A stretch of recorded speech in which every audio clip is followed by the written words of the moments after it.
This is the Ultimate Dallas Sports Show, sponsored by your North Texas Chevy dealers. Together, let's drive. I think this is the first point in these playoffs where I think Stars fans are truly scared. I think there have been moments of nerves, and I think maybe after game one against Colorado. I was going to say. But other than that, this is peak scared moment for Dallas Stars fans. Welcome into the Ultimate Dallas Sports Show. Mike Leslie, Andrew Seeley, here with you as always. Guests coming shortly. It did not look good today. It did not look good. That's a nice way of putting it, Mike. And we got into it a little bit as far as, process versus result and whatnot, and that'll bleed over a little sure bit. That'll come up. Absolutely. We'll get into it for sure. But there's been a lot in these first three games to dissect, so let's get right into it with what's on the show. Here's What's on the Show, sponsored by NFM. Don't worry, guys, I won't go long. I don't want to get a penalty for delay of show. All right, Doubtful. The Stars are on the wrong end of a 2-1 series deficit, the Edmonton Oilers, and penalties are a primary storyline. How many have been called, which ones weren't called, which ones weren't severe enough. Plus, what can the Stars do to turn things around on the road in these playoffs? A lot to dive into there. And it's the return of which is more likely with a focus on the future of professional athletes. Mike, that's what's on the show. Now, will we get called for too many men on the show?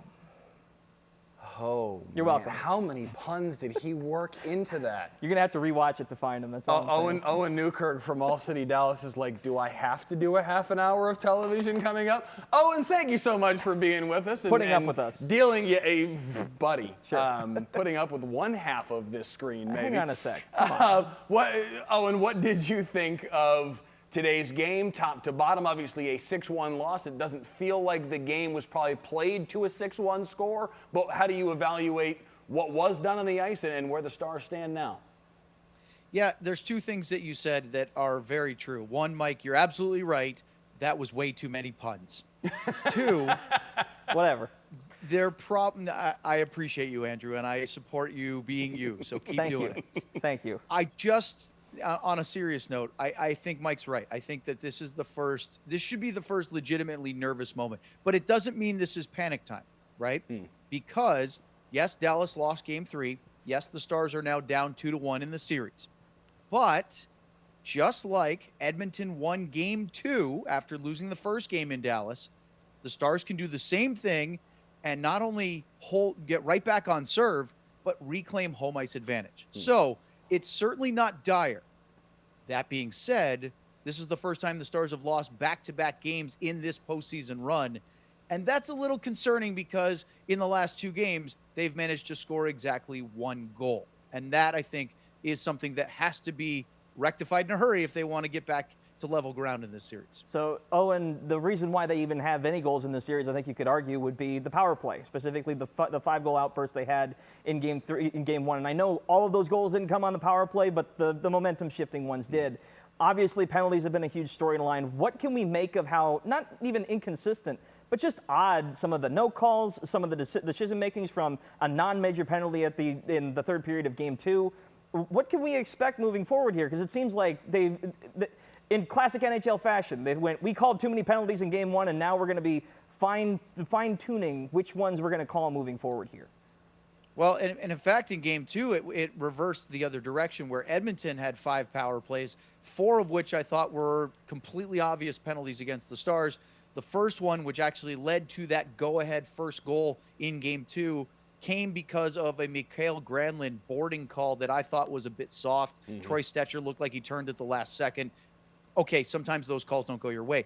Today, it had to do with a disputed puck over the glass call that was not made against Brett Kulak of the Edmonton Oilers. And then they scored 2 goals in 36 seconds shortly thereafter. I said this on our DLS show today, and I will reiterate it here because I think it bears repeating. You can't play player and referee. You have to focus on your job. We all do it. We all get very competitive and think that the officials are out to get us or they make a bad. There are legitimately some missed or bad decisions.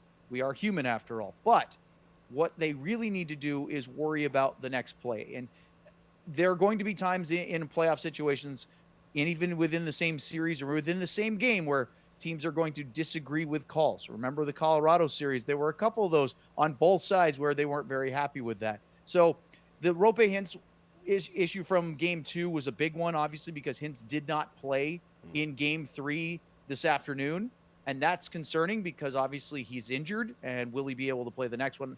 We don't know yet. He did take the warm-up today, but he did not play. And that's a big deal, especially because a lot of people felt that even though they were trailing in game 2, that a major against Darnell Nurse on that one might have been a different outcome. I was going to say, we've seen comebacks on a major penalty before. Joe Pavelski was part of one, technically speaking, a couple of years back. So it was interesting to see, because to your point about Hintz, Owen, we all watched him skate before the game. And again, it wasn't for very long. He went up the tunnel early, didn't take part in line rushes. Like, this was not a complete warm-up. This was, in a lot of ways, because it's an early game, because there was no morning skate, this was kind of like your true game time decision rather than, oh, they really know at 11 o'clock, 12 o'clock in the day, and they're just waiting to tell everybody until 7 o'clock. This was really, we need to see him on the ice and see what he can do. But we all saw that and thought, okay, Hintz is kind of close. And then Pete DeBoer says after the game he didn't feel like he was close at all. He said if he was close, he would have played. I thought that comment was interesting. I mean, it's hockey. There's obfuscation all the time, so that may have been all this was. This may have just been subterfuge.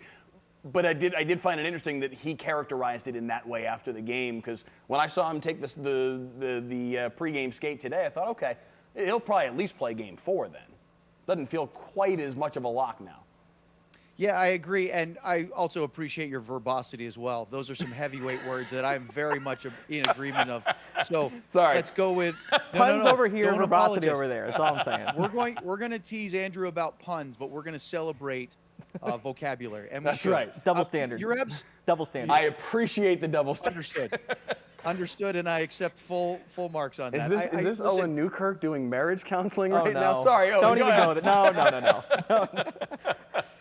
I am going to say this. There were a lot of Edmonton Oilers fans, especially on our favorite social media platforms, that felt that maybe Roope Hintz was doing a bit of a sell job at the end of game 2 because he was helped off, did not return, and maybe there's a bit of a modicum of truth there of, hey, you're down 3-0 in the third period. If you don't return in this one, maybe it looks a little bit worse for the sake of the league, maybe deciding on something, whether it's supplementary discipline or not, for Nurse, which they did not. So that's a possibility. But Mike was absolutely right. We rarely have actual game time decisions. They just say that because it's a game time decision as far as for everyone else to find out. But this one, he really was testing it out, as evidenced by the fact that he didn't play.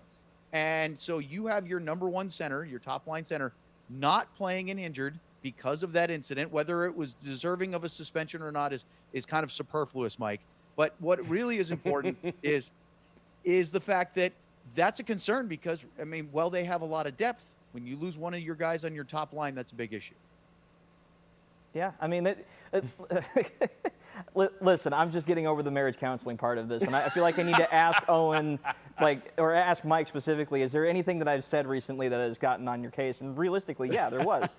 We just had an argument about, 4 hours ago, talking about process and results, and we will get into that. Well, yeah, let's do that when we come back on the Ultimate Dallas Sports Show. After the interlude. Stay with us. Today's headlines, sponsored by your North Texas Chevy dealers. The Texas Rangers held off the White Sox, yes, the White Sox, with a ninth-inning rally to win 5-4, and they salvage a game in Chicago. Next up, Texas will start a homestand against the Blue Jays tomorrow. Alex Palou holds off Marcus Erickson and the rest of the field to win his first Indy 500 title. He's the first Spaniard to win the race.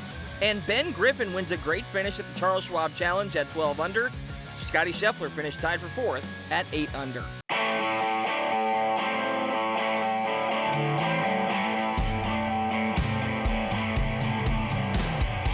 All right, safe to say, since the fourth round of the PGA Tour, Scotty Scheffler has not been on his A game. The question that Mike and I got into this week: do you think that the Stars were on their A game after the 2-0 deficit? In other words, did they dominate that game, and how much can you take that moving forward?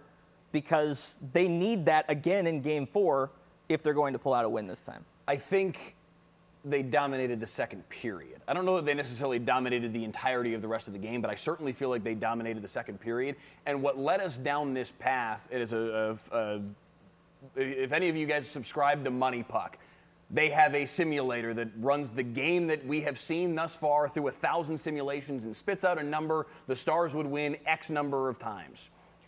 When I did it, it was at 75% of that game. Play that game 1,000 times, Stars win 75%. I saw Taylor Baird from NHL.com shared a similar graphic, same exact concept. When she snipped the screenshot, it was at 81% of the time.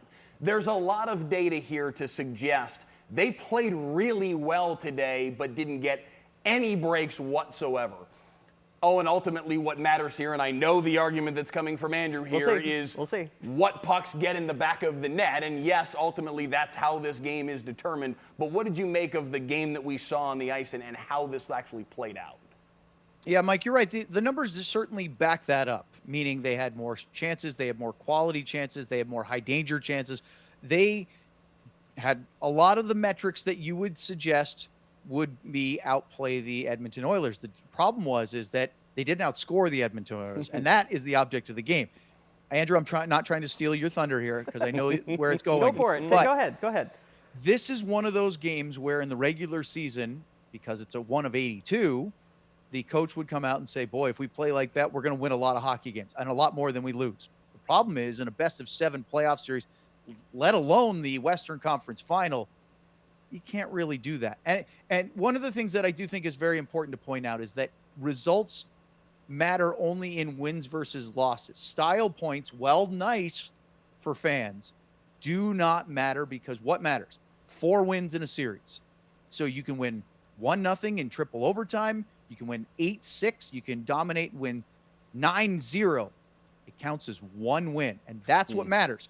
So this is the first time the Stars haven't rebounded with a win following a playoff loss in the playoffs this year. They've been the first 4 times they did it. Every time they won, and they won convincingly with some pretty one-sided score lines. This time didn't happen, but Edmonton is also an excellent hockey team that was 1 win away from winning the Stanley Cup last year. And remember, the Stars pushed them to 6 games last year. I think, as I picked this at the beginning of the series on our DLS show, Stars in 7. I'm sticking to that. I'll get more nervous if they don't win Game 4, though. 100%. Now, my part of this boils down to the second and third period reminded me so much of Game 6 last year. Down 2-0, Stars dominating possession, get a goal late, end up on the wrong side of the decision. And what really frustrates me about this kind of hockey is the discrepancy usually boils down to high-end talent. Connor McDavid's on one side. Hyman was on his game today. They were counters on the other side. You see it in hockey regularly. Shots don't matter. To me, they're like yards in the NFL. It's an empty calorie stat. What matters are touchdowns, and what matters are turnovers. It's a very similar story to me in this game where Edmonton capitalized when they needed to and the Stars didn't. And what's scary about that is I feel like more often than not, I'm getting the best out of Edmonton's best players. And I think the best example right now is Wyatt Johnston, who we have avoided talking about for the better part of the last month because there have been so many other storylines with this team, but now it's hard not to talk about him because it seems like him and that line that he was on have failed to produce so far, Owen. Well, in this case, Mike, I know I've shown a little bit of favoritism to your direction, and deservedly so. I'm going to side with Andrew on this one. So here we are. Point to Andrew. He really did just award a victory. Damn, man. I don't know what to do with that. In honor of Around the Horn. That's what's going on here. pour one out. But, yeah, to your point, yes, there are some things, and I think context is a huge important factor, especially when you start talking about analytics. And I highly support what Mike was talking about the money puck analytics of if you play this way, you win more than you lose. Yeah, sure.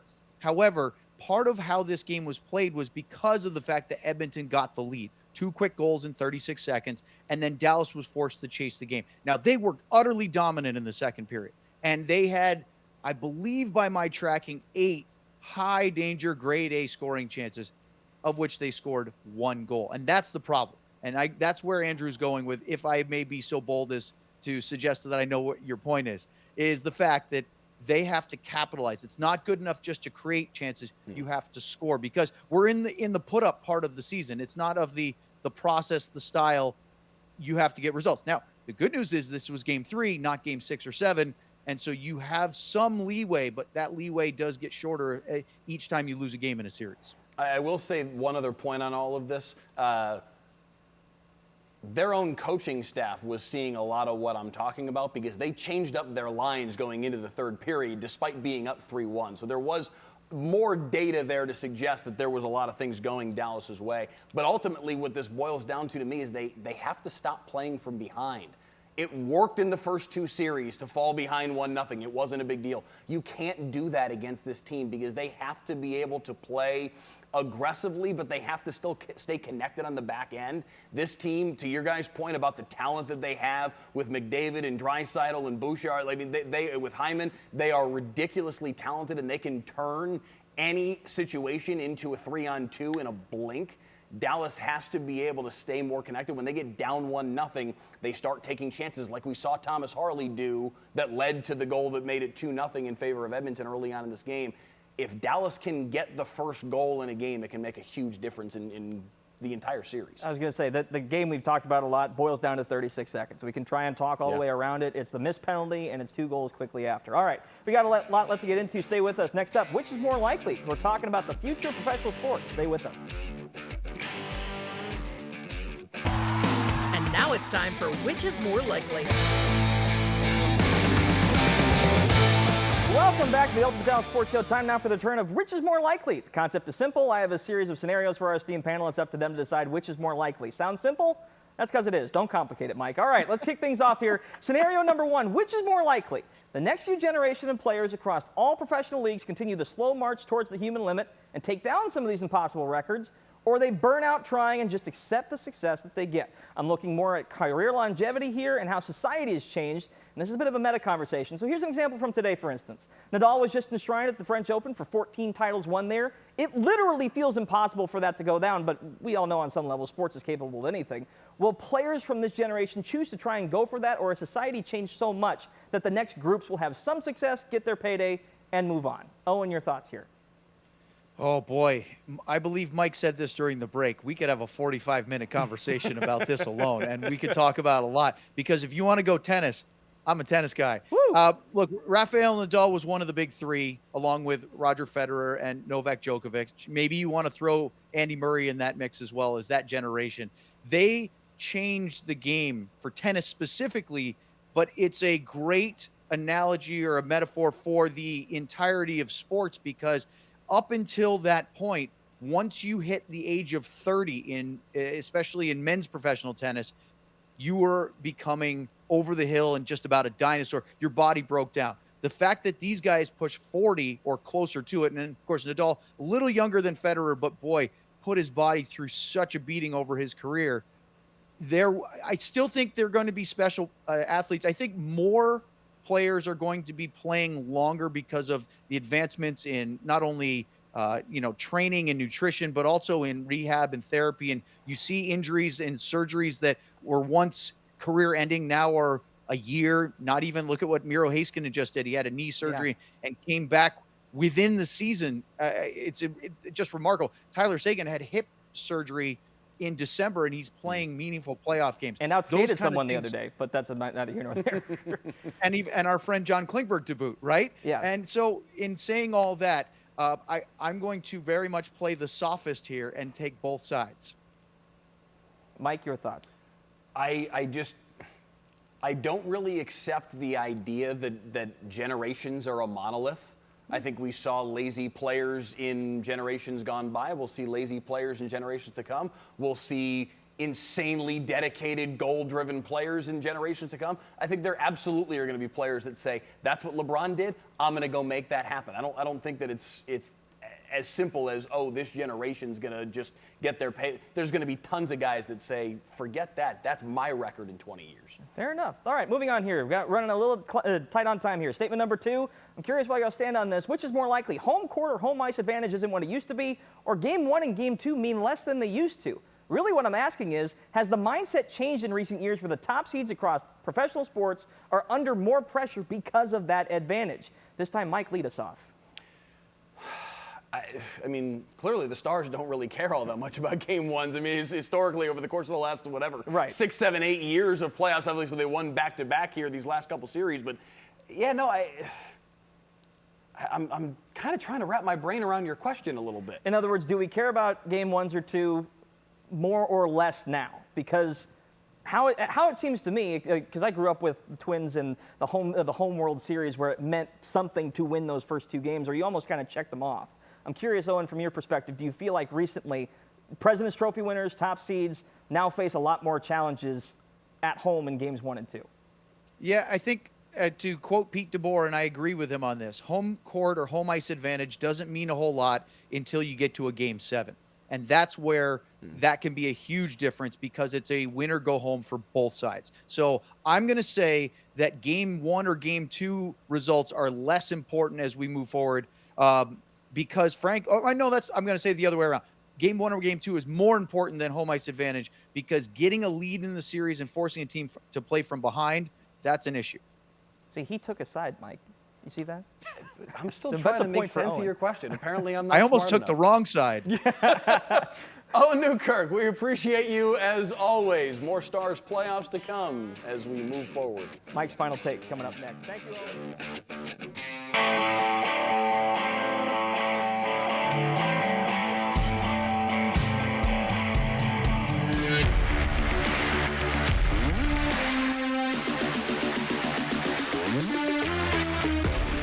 1 month from today, the NBA draft. Cooper Flagg is 1 month from being a Dallas Maverick. Nobody overthink this. Nobody do anything different. Just draft Cooper Flagg, take the gift, move on. That's all you have to do. Cooper Flagg is going to be a Dallas Maverick. Luka Doncic in that era has evaded us. Andrew Seeley is upset because that name got into this show again.